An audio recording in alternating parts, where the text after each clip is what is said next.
Welcome to ஐஷோடு. நான் உங்கள் Anand sir.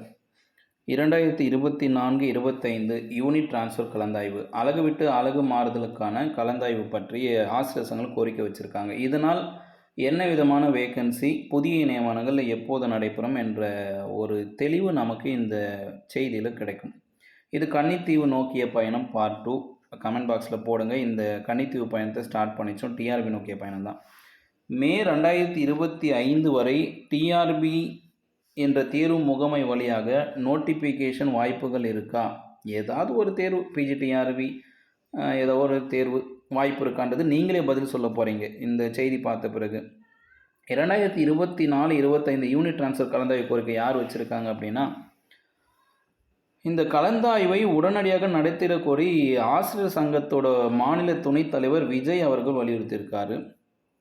தடையின்மை சான்று பெற்று காத்து கொண்டிருக்கும் ஆசிரியர்களுக்கு அலகு விட்டு அலகு துறை மாறுதலுக்கான கலந்தாய்வை நடத்திட வேண்டும் அப்படின்றத கோரிக்கையை தமிழக அரசை வலியுறுத்துகிறாங்க. இதில் காரணம் என்ன அப்படின்னா, பள்ளி கல்வித்துறையின் கீழ் செயல்படும் பள்ளிகளில் பணிபுரியும் ஆசிரியர்களில் இடைநிலை ஆசிரியர்கள், பட்டதாரி ஆசிரியர்கள், முதுகலை பட்டதாரி ஆசிரியர்கள் அவரவர் விருப்பத்திற்கு ஏற்ப குடும்ப சூழல் காரணமாக அலகு விட்டு அலகு மாறுதல் விண்ணப்பிக்கலாம் அப்படின்ற ஒரு செயல்பாடு எல்லா வருஷமும் நடக்கும்.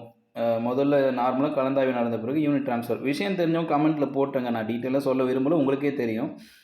பள்ளி கல்வித்துறையிலிருந்து தொடக்க கல்வித்துறை அண்ட் மாநகராட்சி பள்ளிகள், கல்லர் சீரமைப்பு துறை பள்ளிகள், ஆதரவு நலத்துறை பள்ளிகள் மற்றும் இதர துறைகளில் கீழ் இயங்கும் பள்ளிகளுக்கு பணியிடம் மாறுதல் செல்ல ஆசிரியர்கள் அனுமதிக்கிறாங்க.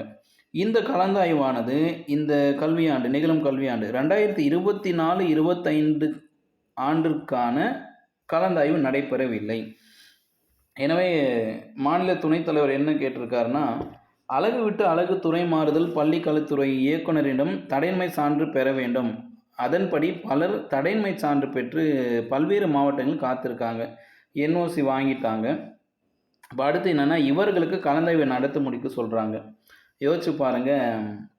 இந்த யூனிட் ட்ரான்ஸ்ஃபர் முடிஞ்சிட்ட பிறகு தான் நமக்கு வேக்கன்சி தெளிவாக தெரியும்.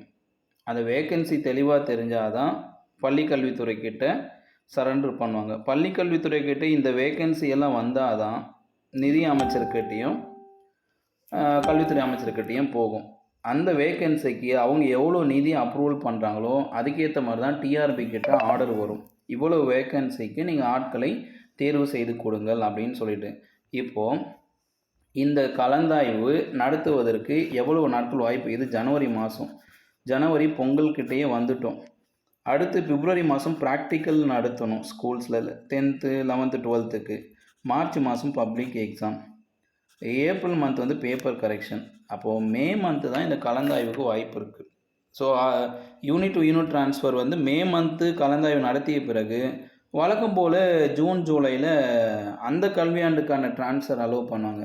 அப்போது வேக்கன்சியை எப்போ எடுத்து இது டிஆர்பி கிட்ட கொடுத்து எக்ஸாமை எப்போ நடத்துவாங்க? அதனால் மே 2025 வரை பிஜிடிஆர்பி நோட்டிஃபிகேஷன் வருவதற்கு வாய்ப்பு இருக்கான்றது நான் உங்களை கேட்குறேன். நீங்களே இந்த செயல்முறையை நல்லா யோசிச்சுட்டு பதில் சொல்லுங்கள். இந்த யூனிட் டு யூனிட் ட்ரான்ஸ்ஃபர் நடந்தால் தான் வேக்கன்சி கரெக்டாக கண்டுபிடிக்க முடியும். தேர்வுகள் நடத்துவதற்கு பள்ளிக்கல்வித்துறை வழியாக, நிதி அமைச்சர் வழியாக அப்ரூவல் கிடைக்கும் இந்த பணியிடங்களுக்கு அப்படின்னு. அதன் பிறகு தான் நமக்கு எக்ஸாம் நடக்குன்றது என்னுடைய ஒரு கணிப்பு. உங்கள் கணிப்பையும் போடுங்க. அடுத்து தேர்வுகளை தேடி டிஆர்பி என்ற மர்மத்தீவு நோக்கிய பயணம் தொடரும். பார்ட் 3ல் மீண்டும் இது போன்ற ஒரு தகவலோடு சந்திக்கிறேன். பார்ட் 3ல்.